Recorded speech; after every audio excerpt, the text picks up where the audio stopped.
আসসালামু আলাইকুম রহমতুল্লাহি ওয়া বারাকাতুহু।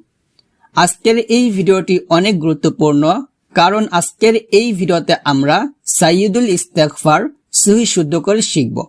তো অবশ্যই এই ভিডিওটি আপনি সম্পূর্ণ দেখবেন, একটু টানবেন না, কারণ এই সাইয়্যিদুল ইস্তেগফারটা হচ্ছে ক্ষমা প্রার্থনার শ্রেষ্ঠ দোয়া।